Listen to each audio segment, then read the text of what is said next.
Выглядае так, што адной рукой Лукашенко далучаецца да Рады міру, галасуе, што называецца, за мір, а іншай рукой, другой рукой галасуе супраць міру ва ўкраіне. Як так? Ну, гэта ўсё сведчанне такой страшэннай залежнасці Лукашэнкі ад Москвы. Вось Святлана Ціхановская назвала гэта галасаванне ганебным, тут я згодны з гэтай ацэнкай, але вот са сцвярджэннем, што і Пуцін і Лукашенко не хочуць міру, тут можна падыскутаваць. У тым плане, што Лукашенко, на мой погляд, не вельмі утульна ў адным акопе з гэтым правадыром імперыі, але ён нікуды не можа падзецца. Гэта вось 20-й год, калі ён дзеля захавання ўлады бухнуўся у ножкі Пуціну, вось гэта быў такі пералом, што цяпер ён, тым болей стаўшы ў 22-м годзе суагрэсарам, ён ужо нікуды не можа з гэтай каляіны выскачыць. І па ўсіх рэзалюцыях, якія тычацца украінскай тэматыкі, ён мусіць галасаваць салідарна з Пуціным, салідарна з агрэсіўнай Расіяй. І, канешне, вось, калі удумацца, ну, з аднаго боку, зразумела, што гэтае галасаванне, яно ж нічога не вырашае, яно не ўсталюе мір ва ўкраіне. Гэта чыста сімвалічны акт, і нават што вось парадаксальна і характэрна, нават іншыя краіны АДКБ, постсавецкія, там Арменія, шэраг цэнтральнаазіяцкіх краін, яны ўстрымаліся пры галасаванні. То бок яны ўсё ж такі маюць большую ступень незалежнасці ад Москвы. Ну а Лукашенко чарговы раз паказвае сябе сатэлітам, які намёртва прывязаны да імперыі. Вы ўзгадваеце таксама тыя краіны, якія ўстрымаліся. Сярод іх таксама і Злучаныя Штаты Амерыкі. І, дарэчы, экс-спецпрадстаўнік Трампа па ўкраіне, генерал Кіт Келах, крытыкуе такую пазіцыю ЗША. І вот калі мы кажам пра варыянт устрымацца, ці ўвогуле мы можам сабе ўявіць сітуацыю, што Лукашенко пойдзе на такі хаця б крок устрымацца? Што тычыцца штатаў, там была свая матывацыя, чаму яны ўстрымаліся, таму што там пэўныя пункты яны проста хацелі ў іншай фармулёўцы падаць, а маўляў, вось гэтыя фармулёўкі, якія ў выніку прайшлі, яны, на думку Вашынгтона, маглі б перашкодзіць мірнаму працэсу. Таму там свая матывацыя, яна звязана з тым, што каманда Трампа працуе ўсё ж такі над пытаннем усталявання міру ва ўкраіне. Што ж тычыцца беларускага рэжыму, то я думаю, што наўрад ці была такая магчымасць, такі варыянт, каб устрымацца. Таму што Масква апошнім часам, яна цэлы залп такі зрабіла, перасцерагаючы Лукашэнку, фактычна падтэкст быў такі, каб ён не ляцеў на гэту Раду міра да Трампа, хоць Лукашэнку вельмі хацелася. Ён, як мы ведаем, не паляцеў. Я думаю, што вось гэта таксама тая сітуацыя, калі проста вось тузанулі павадок, груба кажучы, і яшчэ і рызыкаваць, паказваць нейкую самастойнасць падчас галасавання ў ААН, я думаю, што Лукашенко не рызыкнуў. Спадар Александр, ну вось вы кажаце ў дадзеным выпадку, што Лукашенко не паляцеў у ЗША, таму што Москва забараніла, так? Некаторыя эксперты таксама кажуць, што фактычна і ЗША, і фактычна не выдала візу нават міністру замежных справаў спадару Рыжанкову, але не таму, што Лукашенко не паляцеў, а таму, што яны проста зразумелі, што з Лукашэнкам немагчыма сыграць тую партыю, якую яны з ім хацелі сыграць, то бок паспрабаваць, каб трошкі адарваць там ад таго Пуціна, паглядзець, ці Лукашенко дае нейкія магчымасці для ўсталявання міру ва ўкраіне, і вось ёсць такі падыход, што ўсё, ужо як бы гэты тэст Лукашенко не прайшоў, не дамовіліся. А вось каб зразумець, а якія, в прынцыпе, цяпер межы улады і кампетэнцыі Лукашенка, пра што з ім можна дамовіцца Захаду, ці інакш варта дамаўляцца Захаду? Па-першае, цяпер ужо пра адзіны захад цяжка гаварыць, таму што мы бачым, што каманда Трампа гуляе ў сваю гульню, яны стараюцца спалучыць пугу і пернік, а Еўропа прытрымліваецца па-ранейшаму жорсткай лініі. Ну, гэта асобная тэма, асобная дыскусія, але факт тое, што два падыходы з боку Захаду. І тут, ведаеце, вось няпростая такая дылема, таму што з аднаго боку сапраўды, вось калі згадаць пра першую кадэнцыю Трампа, тады той самы Болтон, ягоны пасланнік, дарацца прылятаў у Мінск, і Лукашенко яму даводзіў пра імперскую пагрозу, і тады ён сапраўды быў у канфлікце з Масквой, там на нафтавай глебе і у іншых пытаннях. Канешне, вось я ўжо згадываў пра дзве гэтыя адсечкі фатальныя, 20 і 22 год, калі залежнасць Лукашэнкі ад Масквы рэзка павялічылася. І тут адарваць яго, канешне, нерэальна. Але калі з іншага боку вось упадаць у іншую крайнасць і казаць, што ну ўсё гэта правінцыя Расіі, а з вустаў некаторых палітыкаў суседніх краін еўразвязу гэта гучыць, што, маўляў, Лукашенко марыянетка, тут гэта ўжо фактычна губернія. Ведаеце, гэта штурхае суседзяў да таго, каб проста адгароджвацца нейкай глухой сцяной, жалезнай заслонай, гарэ нагарам, так бы мовіць. Але ж гэта б'е і па лёсе ўсіх беларусаў, па пытаннях іх мабільнасці, сувязяў з Еўропай, настрояў у рэшце рэштаў і гэтак далей.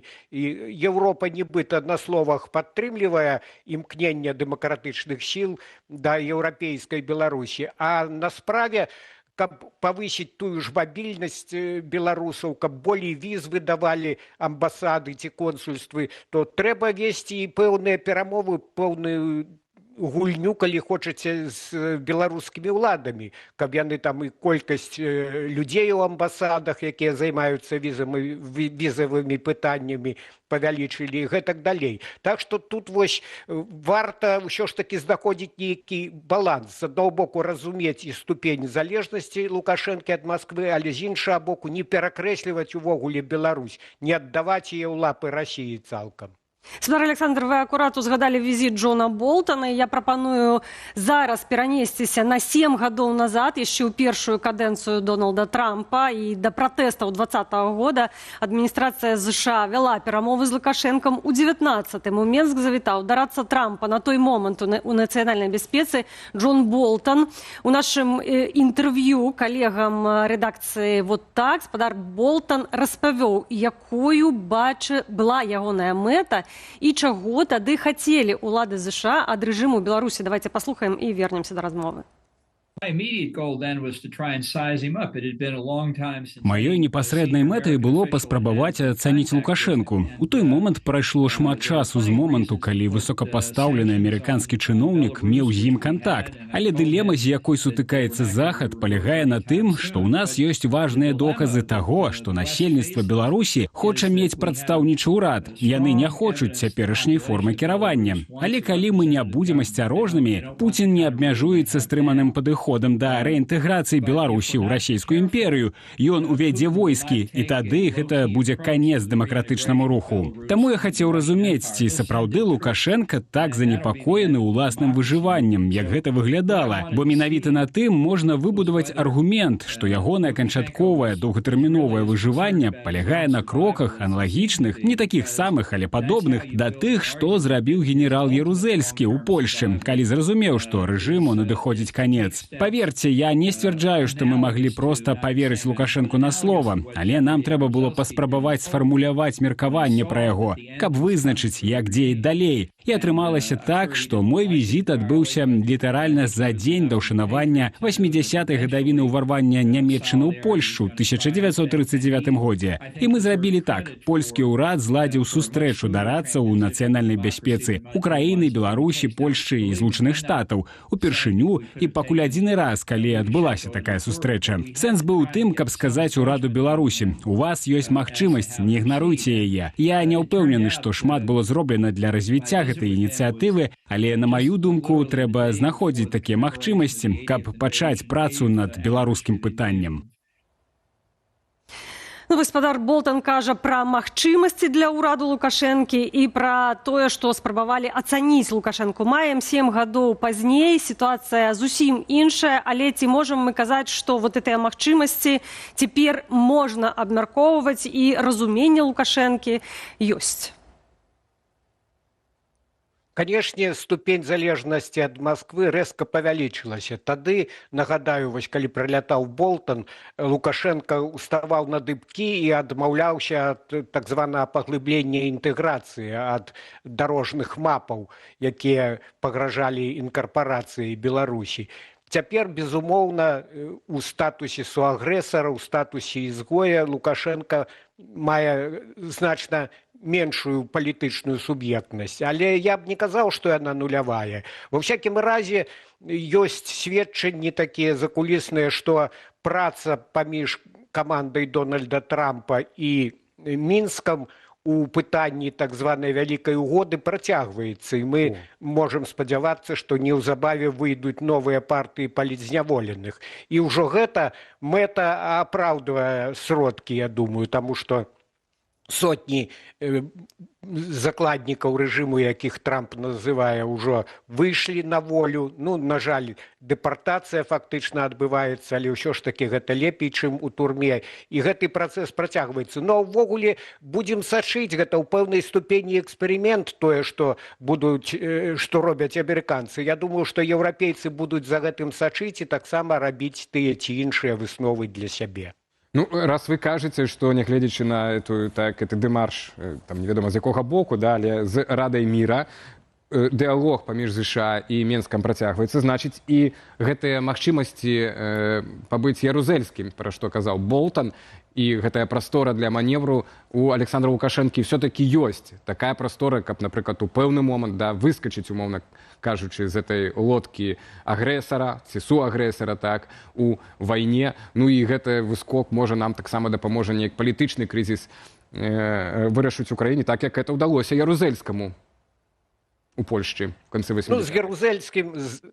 З ярузельскім Лукашэнку цяжка параўноўваць, таму што Ярузельскі хоць і быў камуністычным такім аўтарытарным кіраўніком, але ўсё ж у яго была польская свядомасць. А Лукашенко, на жаль, савецкі чалавек з такімі прамаскоўскімі мазгамі. Іншая рэч, што дзеля захавання сваёй улады ён гатовы на любое манеўраванне, на любое лавіяванне, і ён проста паказвае цуды ў гэтым плане, як ён спрабуе праслізнуць паміж кропелькамі. Вось здавалася, што ўсё яго за жэбры абсалютна взяла Масква, а бачыце, ён усё ж такі гэты трэк з Трампам пачаў, і я думаю, што ён будзе старацца яго так ці іначай захаваць. І гэта той выпадак, калі з аднаго боку, можа, і ён для сябе нешта выйграе, але гэта павелічэнне нейкага калідора для манеўру, яно на карысць, у прынцыпе, і суверэнітэту Беларусі. Так што будзем назіраць за гэтым працэсам. І, канешне, у кожным разе думаць, што заўтра вось нешта зменіцца карэнным чынам, што Беларусь пойдзе у нейкае самастойнае плаванне, не выпадае.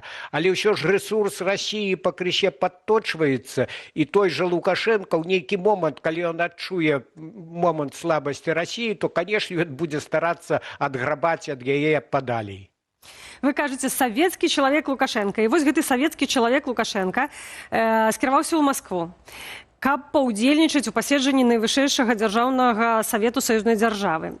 Перад гэтым узгадаем, што на сустрэчы Лукашэнкі з дзяржсакратаром саюзнай дзяржавы Сергеем Глазьевым ён сказаў: няма той сілы, што здольная адарваць Беларусь ад Расіі і Расію ад Беларусі. Вось у цяперашнім візіце Лукашэнкі ў Маскву, на вашу думку, прагучаць падобныя словы ад Лукашэнкі? Канешне, ён будзе біць сябе ў грудзі, тым болей, што ён вымову, як мы ўжо згадвалі, атрымаў за гэту гульню з амерыканцамі, якая Крамлю не падабаецца. Ну, але ён пра свае інтарэсы пры гэтым не забудзе. Я думаю, што гэта ён прагаворваў, вось і калі была не так даўно справаздача ўраду, што цяжкасці павялічваюцца, узмацняюцца на расійскім рынку. Як я ўжо сказаў, рэсурс Расіі падточваецца пакрысе, ўсё цяжэй там прадаваць беларускі тавар, і таму ён будзе на гэтую тэму, напэўна, з Пуціным таргавацца, прасіць нейкія прэферэнцыі і гэтак далей. Ну і я думаю, што пытанне Украіны таксама будзе абмяркоўвацца. Вось глядзіце, Владзімір Зеленскі нядаўна некалькі разоў прывёў прыклад, як уцягвае Москва Беларусь у свае военныя гульні, у прыватнасці, што на поўдні Беларусі там ретранслятары нейкія выкарыстоўваюцца для навядзення расійскіх ударных дронаў. Я думаю, што Лукашенко цяпер у вельмі няёмкай сітуацыі, таму што з аднаго боку Пуцін падштурхоўвае вось да такога саўдзелу ў агрэсіі, можа, нейкія дадатковыя у гэтым плане ёсць прапановы з боку Крамля, але Кіеў таксама цяпер пачаў жорсткую лінію весці ў дачыненні да рэжыму Лукашэнкі, і фактычна, вось калі прааналізаваць апошнія прамовы Зеленскага на беларускую тэму, то там падкрэсліваюць, што, маўляў, глядзі, дыктатар, у нас доўгія рукі. І нават Зеленскі пахваліўся тым, што вывелі з ладу некалькі тых ретранслятараў. Ён не сказаў, якім чынам, ці там дронамі, ці, можа, дыверсійнымі метадамі, але факт тое, што Лукашенко, я думаю, пачуваецца нават у сваіх драздах няўтульна. І украінцы яго трымаюць на прыцэле ва ўсіх сэнсах. Я вось і хацеў у вас, спадар Александр, якраз запытацца, так, пасля Пуціна, вось да Зеленскага звязаная гэта тэма з ретранслятарамі. Гэта ж фактычна Зеленскі прызнаў, што штосьці там адбылося на тэрыторыі Беларусі, так, невядома, ці дыверсія, ці якім чынам, але беларускі бок пра гэта маўчаў, пра гэта нічога не было вядома, так. Мы маглі думаць, што это, магчыма, нейкі дагаварняк, так, што Александр Лукашенко мог і рукой махнуць, напрыклад, на гэтыя ретранслятары, яму менш праблемаў, умоўна кажучы, так, і няма іх, і няма.